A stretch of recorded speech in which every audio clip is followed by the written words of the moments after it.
Halo semuanya, sawadee krap, apa kabar? Semoga kabar kalian selalu baik dan juga sehat. Selamat datang di segmen analisa. Kembali kita update mengenai kasus di Subang, Jawa Barat, dan di video kali ini kita akan bahas mengenai keterangan terbaru dari Pak Indra Zainal yang merupakan Kepala Desa Jalan Cagak di channel terbarunya Pak Indra ya. Di situ dinyatakan bahwa dia sangat mencurigai Danu dengan beberapa hal. Salah satunya yang diupload di sini adalah mengenai keterangan Danu yang diinterview di sebuah channel YouTube. Di situ adalah konteksnya dia sedang menceritakan kronologi pada saat dia datang ke lokasi kejadian sekitar setengah 8-an pagi, aku tangkapnya di situ. Dan Danu mengatakan bahwa pada saat dia datang di tanggal 18 Agustus, tepat hari kejadian tersebut, dia memang sudah melihat ada Pak Yosep, ada juga warga di sana. Tapi Indra Zainal menilai bahwa ada pernyataan Danu yang sangat mencurigakan, yaitu adalah bagaimana mungkin Danu itu menceritakan di wawancara ini pada saat dia datang, let's say itu di bawah jam 10 pagi, dia sudah bisa bilang bahwa ada warga, menurut dia ada beberapa warga yang bilang bahwa jenazah Ibu Tuti dan juga Amel sudah berada di bagasi Alphard hitam tersebut. Padahal menurut keterangan Indra Zainal bahwa orang yang pertama kali menemukan dan melihat kedua korban berada di bagasi mobil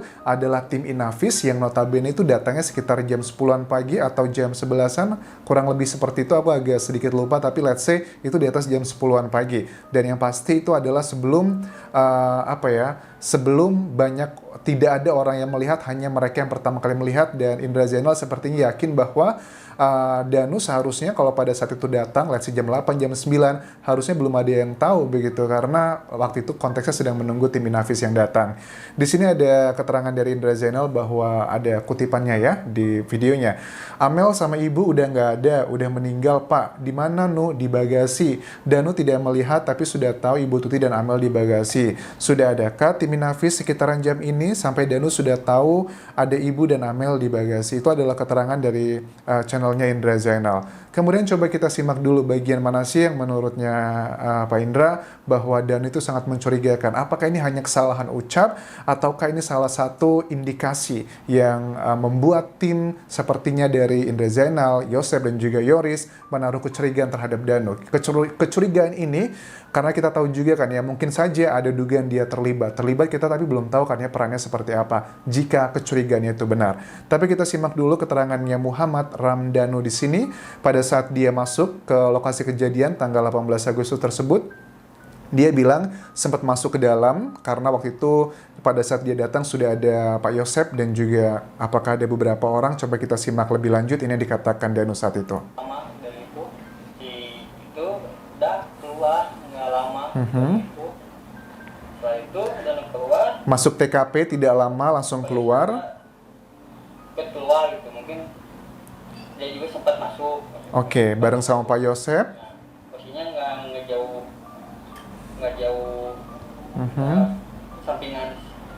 samping lah sama saya. Oke. Posisinya dia keluar itu sama Pak Yosep tidak jauh samping-sampingan, ya wajar lah karena kan masih di TKP, rumahnya tidak terlalu besar kecuali halaman yang sangat luas ya. Kata warga itu kalau jenazah ada di bagasi gitu. Kata warga kalau jenazah ada di bagasi. Kata warga itu kalau jenazah ada di bagasi gitu. Oke, kita akan coba lihat dari dua sisi baik yang pro ataupun yang kontra ya. Pertama gini, bagi yang pro, pasti yang pro akan bilang ya selalu sih apapun yang dibahas mengenai saksi siapapun, mau Danu, Yosep, Yoris, atau Bu Mimin, atau yang lainnya, selalu akan ada pro dan kontra, tapi mari kita ngobrol ya, mari kita pakai logika kita berpikir bagaimana. Danu ini sedang menceritakan adalah kronologi pada saat dia datang ke lokasi kejadian yang let's say kita ketahui menurut keterangannya Pak Yosep dia datang ke lokasi kejadian sekitar jam 7.15, mungkin ini adalah sekitar setengah 8, let's say di bawah jam 8 pagi. Notabene ini adalah sangat jauh sekali sebelum tim Inavis datang untuk memeriksa lokasi kejadian, karena berdasarkan keterangan dari Indra Zainal, orang yang pertama kali menemukan dua jenazah tersebut itu adalah tim Inavis, karena sebenarnya pada saat polisi sudah datang ke lokasi kejadian itu belum berani membuka apapun, menunggu tim Inavis karena untuk identifikasi awal. Dan pada saat tim kepolisian sudah ada lebih awal dibandingkan tim Inavis, Indra Zainal mengatakan bahwa memang dia sempat ngobrol dengan tim penyidik bahwa dikatakan ada kaki di mobil, terlihat dari mobil bagasinya tersebut. Kemudian Indra Zainal mengaku bahwa dia bisa mengenali kaki tersebut adalah kakinya milik Ibu Tuti. Tapi kalian juga lihat kan pada saat kita sudah lihat sih foto-fotonya pada saat dibuka bagasinya, ternyata kan kedua jenazah itu ditumpuk. Artinya, kalaupun bisa dilihat dari luar, yang kelihatan kemungkinan besar hanya Ibu Tutinya saja, karena Amelnya tidak terlihat secara detail. Tapi mohon maaf, apakah Amel yang di atas ataukah Ibu Tuti yang di bawah? Tapi let's say kemungkinan besar, kalaupun bisa dilihat, kemungkinan besar yang hanya bisa dilihat adalah satu saja. Kenapa aku bilang tadi adalah Ibu Tuti? Karena ada kaki yang keluar dan Indra Zainal bisa mengidentifikasi itu kakinya milik Ibu Tuti. Tapi tidak berani dibuka karena menunggu tim identifikasi. Nah, menurut Indra Zainal, ini adalah hal yang sangat mencurigakan dan juga aneh. Bagaimana mungkin Danu di bawah, mungkin ini sekitar jam 8 pagi, let's say di bawah jam 10 pagi, tapi Danu sudah bisa mengklaim ada warga yang bilang bahwa ada jenazah di bagasi mobil. Apakah ini sekedar salah ucap? Kalaupun ini salah ucap, ya mungkin saja ada kemungkinan tersebut. Bahkan juga kalau kita lihat dari saksi yang lain, misalnya Yoris, ya kita harus imbang juga. Yoris pun juga sempat salah ucap mengenai kunci otomatis mobil Alphard tersebut. Dan ini juga bagi yang pro dengan Yoris akan mengiyakan, bagi dengan pro yang Danu juga akan mengiyakan, ya mungkin aja Danu hanya salah ucap, Anjas. Tapi begini, oke, let's say sama-sama salah ucap. Setelah kita lihat persamaan sama-sama ucap, Danu ada salah ucap, Yoris juga ada salah ucap, dan sekarang mereka sudah tidak dalam satu kubu tim. Oke, sama-sama kita ambil kemungkinan itu. Tapi setelah kita sama-sama membahas kemungkinan tersebut salah ucap, coba kita bahas adalah kontennya, konteksnya. Konteksnya apa yang dikatakan, selebih krusial mana antara kunci otomatis atau dengan salah ucap yang menggunakan melihat dengan pandangan mata. Nah, kalau Danu ini, kalau dia memang yang kontra menilai dia bukan salah ucap, Anjas, tapi keceplosan gitu. Karena konteksnya adalah, kok dia bisa mengatakan ada jenazah. Terus juga interview ini kalau aku tangkap sih, ini mungkin setelah beberapa hari setelah kejadian kan, karena ini wawancaranya dia berada di depan pintu rumah, yang notabene ini sudah sehari, 2 hari, atau 3 hari setelah kejadian. Tapi kalau untuk Yoris sendiri, wawancara yang memang dia kemudian mengklarifikasi bahwa itu tidak benar, dia salah ucap, dan sebagian netizen menganggap bahwa Yoris itu bohong, itu lokasinya adalah di tanggal 18 Agustus, di mana saat itu sedang lagi banyak warga di lokasi TKP kejadian, dan itu masih terbawa atmosfernya.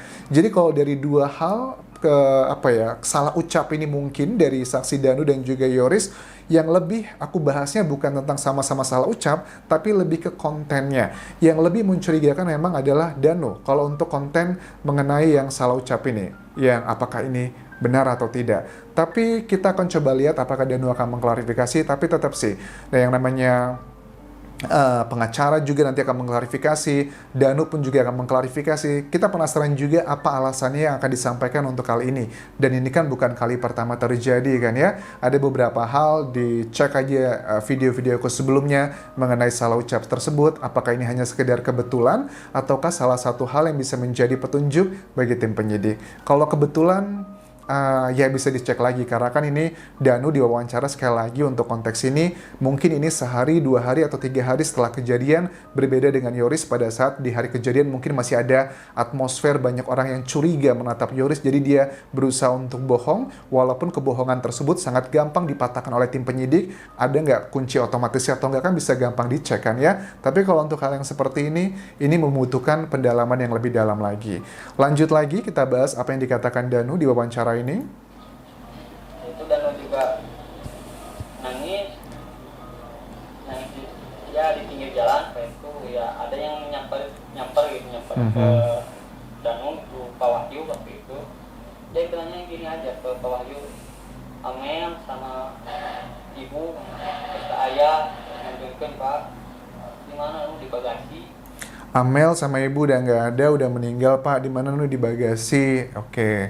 Ya itu tadi seperti aku bilang di awal tadi, Danu tidak melihat menurut Indra Zainal, tapi kok dia sudah tahu ada Amel dan juga Ibu Tuti di bagasi.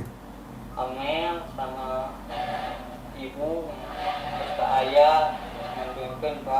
Amel sama ibu wes teu aya, sudah nggak ada begitu. Mana di bagasi. Di bagasi. Itu ya.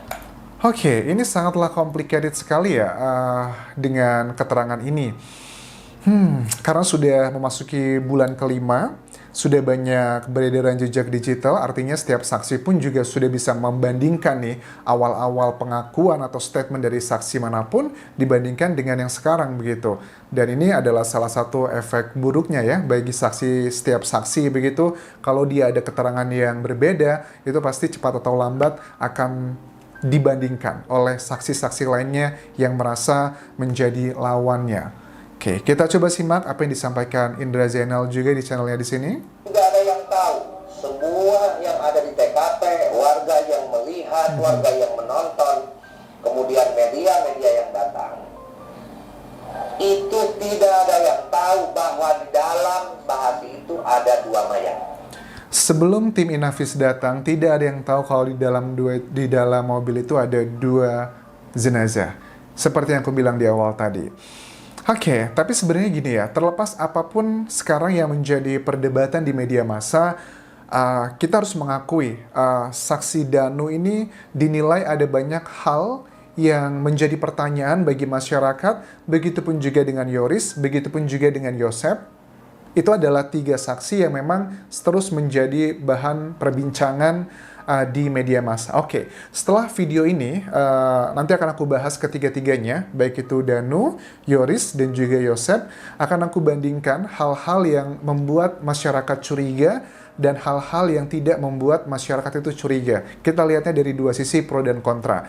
Tapi untuk case ini, yang menjadi penasaran begini ya, aku yakin sekali bagaimana mungkin tim penyidik tidak menjadikan hal jika ini linear, jika seandainya pernyataan Danu di wawancara ini adalah linear dengan BAP, kenapa dengan penyidik tidak menjadikan ini sebuah petunjuk yang sangat kuat? Atau mungkin sudah dilakukan penyidikan lebih sangat detail karena Danu juga sudah belasan kali diperiksa, sudah ada tes kesehatan, ada juga tes macam-macam ya. Kayaknya kalau menurut aku ya, apakah Danu sudah dites kebohongan? Menurut aku sih sudah ya. Danu, Yoris, aku yakin sepertinya mereka juga perlu dilakukan tes kebohongan dan menurut aku sudah dilakukan. Tapi kalau untuk Bu Mimin dan juga Pak Yosep juga sudah dilakukan tes kebohongan dan sudah dinyatakan di media massa. Tapi kalau untuk Danu dan juga Yoris memang belum ada pernyataan di media massa apakah mereka telah melakukan tes kebohongan. Tapi kalau menurut aku sih logikanya harusnya mereka juga dilakukan tes tersebut dan sepertinya kalaupun memang diperlukan pasti sudah dilakukan tes kebohongan tersebut.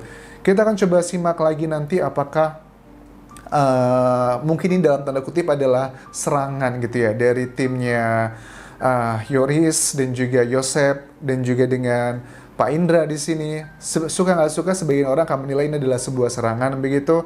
Tapi walaupun ada pernyataan seperti itu bagi yang pro dengan timnya Indra serta Yoris dan juga Danu, mereka tidak menyerang, mereka hanya menunjukkan bukti dan juga fakta gitu. Karena selama ini ada beberapa hal yang sudah diklaim dari Indra Zainal beserta rekan-rekannya, tapi mungkin masih kurang kuat secara bukti nyata. Dan sekarang menurut aku ini juga cukup kuat ya, Indra Zainal menunjukkan rekaman wawancara Danu di sini. Kita akan coba lihat nanti apakah tim Danu akan meresponnya seperti apa.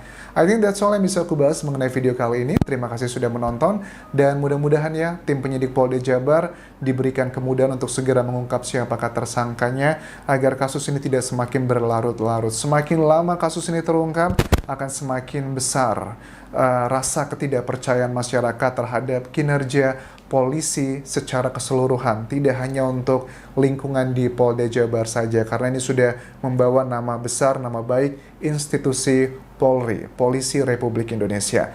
Terima kasih sudah menonton. Tinggalkan komentar kalian, tinggalkan like kalian, dan juga follow Instagramku di Anjas di Thailand, serta subscribe channel YouTube ini. Khopun kerap semuanya. Bye-bye.